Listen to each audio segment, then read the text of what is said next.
decide which player will advance out. It's a best of one. D. That's right. That's why it's game one. You're right. Yeah, technically you're still correct. Technically right. So victorious, I can't even stand it. Okay, let's get into game one of our best of one of our winners match to find out which player is going to advance out of Group B.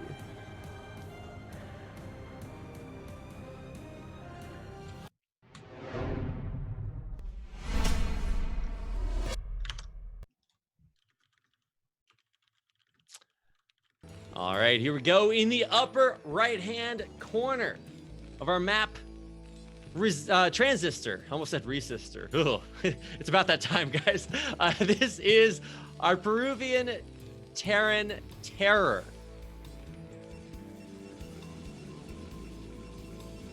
And his opponent in the bottom right, hailing from Canada, he's TT1, playing as the blue Protoss. So both players get the benefit of being tucked away in a corner, right? Because the third starting location on this map is located in the 9 o'clock position. And that might be a bit more difficult to defend, right? Because you need to, well, defend from both sides. Whereas if you're tucked into it, if you're tucked away into a corner, then that, solves some of your problems. But then again, Reavers are very strong on this map because there's a lot of surface area you need to cover with turrets if that's your go-to defense. So we'll have to wait and see if TT1 chooses to go for that particular tech route. Yeah, I think the biggest thing is, or at least for me, is to see what wacky shenanigans TT1 has up his sleeves, because TT1 is always like what is it? He's the thinker. He plays a thinking man's Protoss, which is clearly not how you're supposed to play Protoss, but always coming up with unique solutions to problems that have been totally solved and do not need any unique solutions to them. I think the right way to play Protoss is you just select your units, click A on your keyboard, and then left click on the other side of the map, and then go make a sandwich. Yeah, but what kind of sandwich? That's the important part. Well, definitely. What? A chili sandwich? A chili sandwich. Good one. Chili sandwich is not a thing. I'm pretty sure Actually, I mean, Sloppy Joe is like a chili sandwich, but I'm not even counting that one. Anyway. What's a Sloppy Joe? I've heard of a Sloppy Jessica. Oh, okay, well, it's it's definitely different than that, my friend.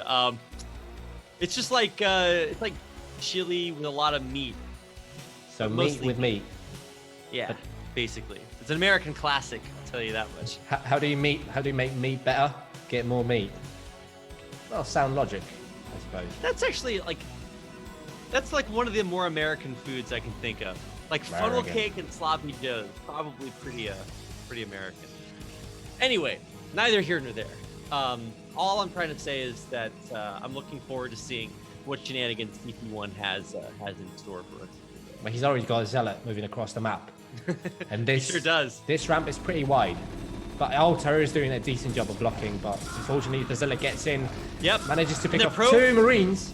Yeah, the probe makes it a 2-shot. He kills every Marine, and he keeps the zealot alive with 1 HP.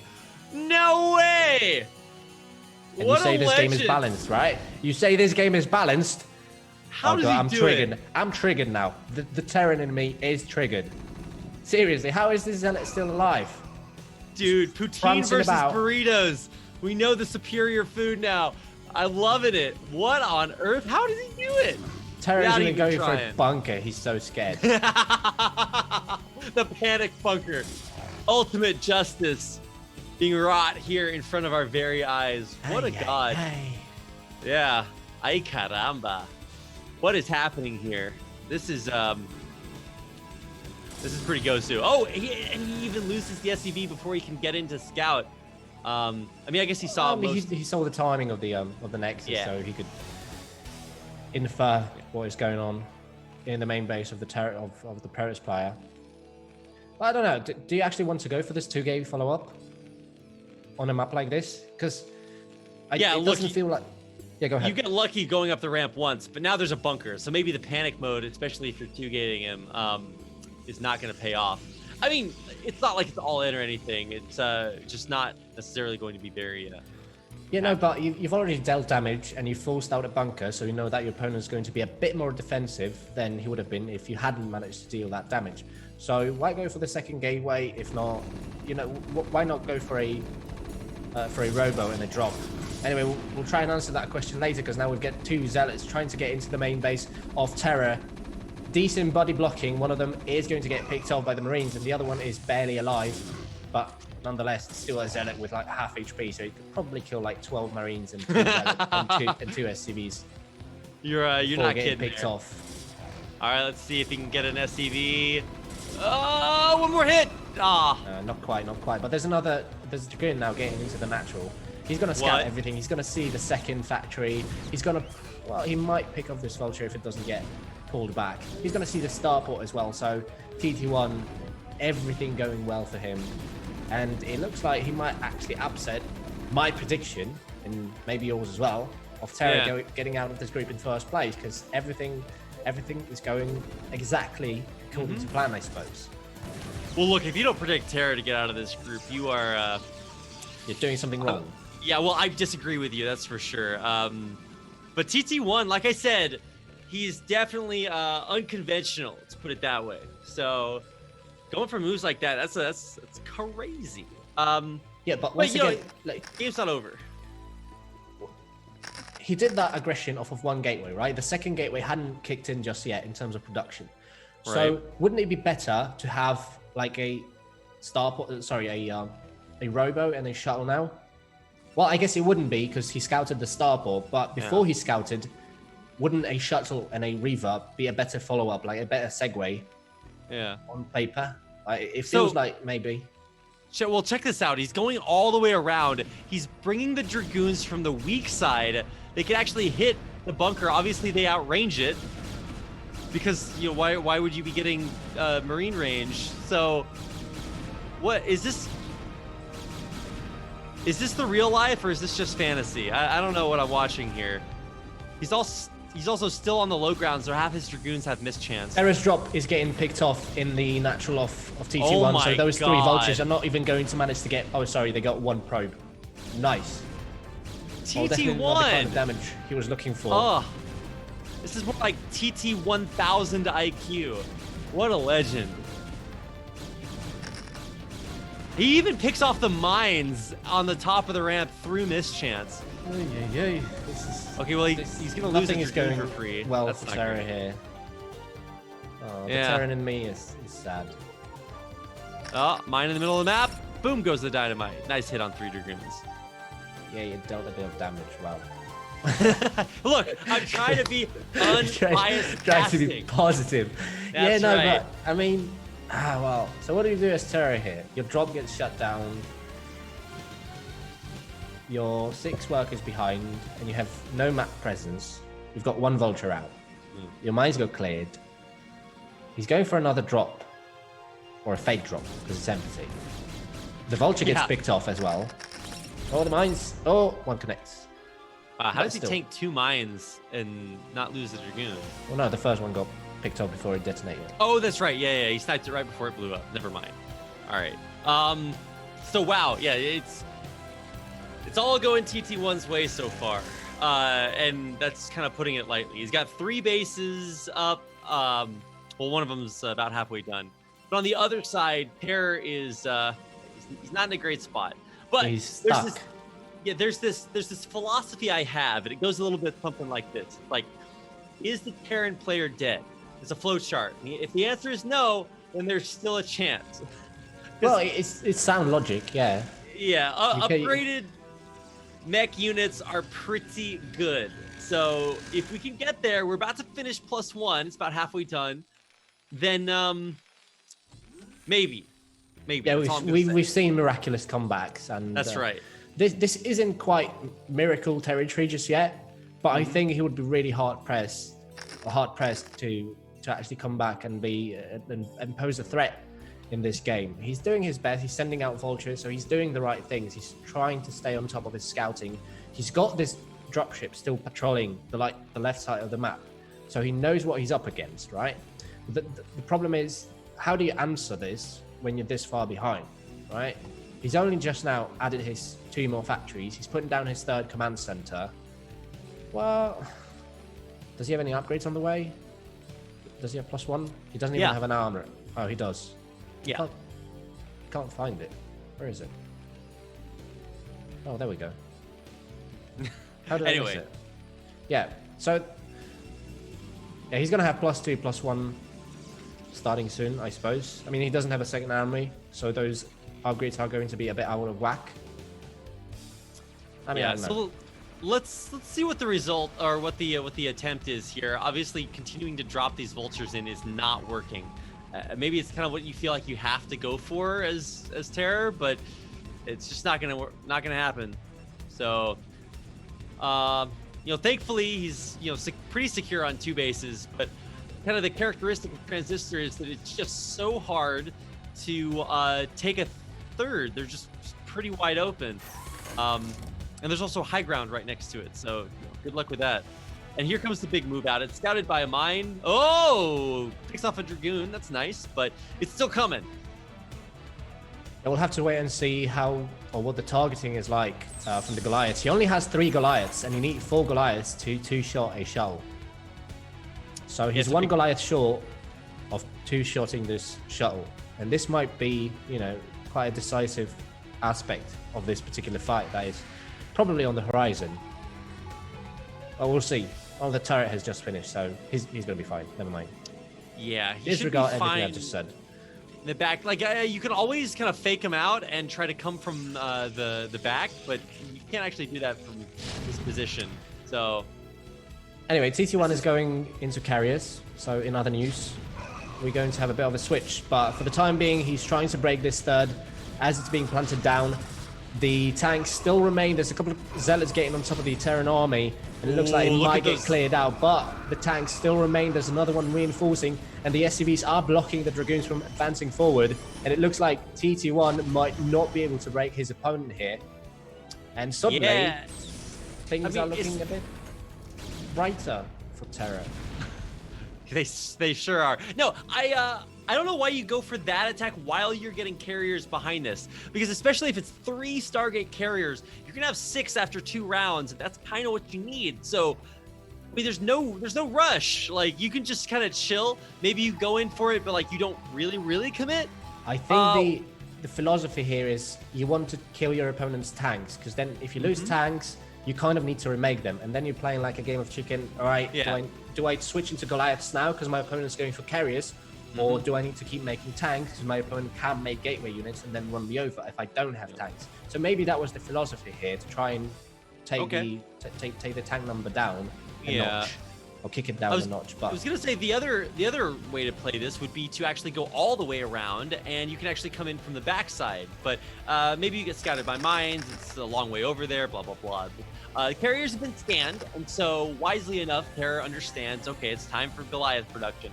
He's a little bit light on tanks because he did lose them, but Goliaths are exactly what he needs here. So gonna have plenty, 5 at a time coming out. Yeah, but it's once again, it's just 5 factories. He's adding his 6th. He's only got like 3 Goliaths for now, and there's 3 carriers moving towards his natural, where there's like 1 turret and a Wraith waiting there as well. Does he have cloak? I don't think he has cloak. I think this was just an anti-shuttle Wraith made earlier. Yeah, look at this Wraith trying to fight Interceptors. The Interceptors are almost as big as the Wraith is. Probably deal more damage. Ground units at least. You're not wrong. So not overcommitting with those 3 carriers. 6 is kind of the magic number. And hey, look at this drop. It's actually getting damage done, at least denying a potential expansion there for a while. Loading back up, gets everything out of there. So very well done there by TerrOr in behind him taking this 3rd base. Yeah, so TerrOr has managed to actually stabilize in terms of economy. He's actually got a lead here, 57 to 52. His upgrades, he's just started +2, so he's a bit behind on that. Oh, sorry, he's got +2. He started +3. Right. So that's, things are looking a bit brighter, as I've said. But what I'm missing here is that second armory and maybe some armor upgrades as well. Because those Goliaths, even though they deal quite a lot of damage, they've got this glass cannon quality to them that they also die relatively quickly when there's 6+ carriers there, and the targeting is on point as well. All right. Well, I'm still waiting to see what the next step in this brilliant plan is. Is the answer to go to 9 carriers, perhaps? I don't know. Because at this point, He's going up to 7, if I'm not mistaken. He's got one more queued up. does he? Oh yeah, he actually does. So Okay. he's got 6 and another one on the way. I love watching these Dragoons file in single file. Oh my god. Is he gonna get an extra one? He lost like 5 Dragoons killing 3 units. Nice. Either way, Protoss is gonna be able to take the entire bottom half of the map, which is good for TT1, but he's also hasn't been able to stop TerrOr from taking these 3 bases. But I don't know. Is this the 3 bases here? Sorry, finish what you were saying. No, I was just making that pigeon meme. You know, like, is this a good position? I don't know if it's a good position for TerrOr, but he has certainly fought pretty hard to get here. Well, the 3rd base has this choke point that you can kind of abuse as a Terran, right? But if he were to go and take a 4th, say at the 12 o'clock, that has an incredibly wide arc that TT1 could abuse. So the point here is to contain the Terran on 3 bases, maybe. But then again, TerrOr is going for this turret push. He's planning... Or maybe actually he's not going to go for that. I was thinking if he could go for the 4th base, like closer to the right, closer to TT1, like right in his face. Because on one hand, it will make him more difficult to rally units and defend, but on the other hand, the positioning there is better than going for the 12 o'clock, because the carriers can then abuse the ridge above your natural. Yeah, yeah, that is a good ridge. Sorry, I'm still trying to figure out like why he's trying to loop all the way around here now when he could have actually done this just like way earlier. And especially when you have carriers, you can actually hit from 2 spots at the same time, and really kind of pull the Terran apart, or at least forces Goliaths to move all the way through the base. Yeah. I guess that's kind of what he's doing right now, just trying to pick off turrets here and there. Actually try to cancel this upgrade. If he could kill off this armory, that'd be gigantic, and he gets it. Well, luckily he's got another one in the main base, but yeah, losing that +3 like 20 seconds before it finished. That is massive. And now those carriers are going to have free reign of the natural. Look at the Goliaths, they're getting stuck on the turrets, on the tanks. Oh. It's a really difficult position to defend. Yeah, But actually TT1's kind of doing TerrOr a favor because he's clearing out the base to give the Goliaths room to get in range of the carriers. He's got 3 more carriers coming in, by the way. So he's going to go up to what? 10? 9? Sorry, 9 carriers on the side of TT1. I don't envy TerrOr this position. Because he continuously needs to keep running after these carriers and keep trading. And, you know, it's just painful to watch as a Terran. Because it's a difficult position to be in, right? Because where do you expand now? You're eventually going to run out of money. You know that TT1 is taking the left side of the map, and it seems like he doesn't know that he can't take the main base of the 3rd spawn. Yeah, I'm planted down a pylon there. But anyway, he's going in once again at the 3rd base. There's quite a lot of defense here, plenty of turrets as well, so the interceptors are going to get picked off relatively quickly, but there's plenty of tanks at the back targeting the Dragoons. The Goliath numbers are quite a lot of falling. defense. What you mean is that this is the worst possible location to attack into. Oh, there's more Goliaths now bottled up. What is TT1 doing? He's like, you know how Protoss beats Terran? By attacking head on with all your units. I'm like, I don't know if that's the one, my guy. Yeah, that didn't work. No, but surprisingly so. I mean, I would have thought attacking head-on into Terran was the right way. No, I'm just kidding. Anyway, yeah, this is not the way to do it. So time to kind of regroup ourselves here. TT1, I mean, he's still in a good spot, right? Don't get it twisted, but he's certainly been kind of stifled with that attack pattern. And that's going to give TerrOr the opportunity to counter-push and maybe even secure another base for himself behind this. Yeah, he's got that 4th command center that's just finished at the 3rd as well, so we'll see where he floats that. But is TerrOr being a bit over-eager now? He's only got 1 tank to support these Goliaths. Massive storms taking down half the Goliaths on the left-hand side, and now the carriers are going to clean up house as TerrOr moves back with his tanks, has to fall back to the third. But yeah, he's suddenly doesn't have sufficient anti-air to take care of these carries. He's only got like 5 Goliaths here, and all the turrets are dead as well. Wow, actually those sieged tanks killing off all their Dragoons, and the unsieged tanks killing the High Templar. So even though these carriers are going to get the damage done here, wait, is this actually it? I mean, Terror's down 60 supply. It might be over here. Yeah, he's mined out of his natural, or he's mined out of his main. He's almost mined out of his natural. He's mining pretty well at his third base, but I don't know if that's going to cut it. Well, he managed to pick off 2 carriers just as 2 more showed up, so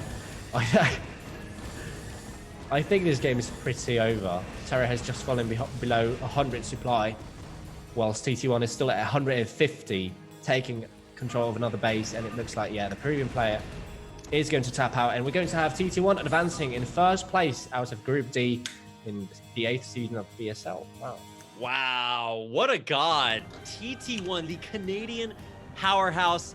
Payam, what was that series?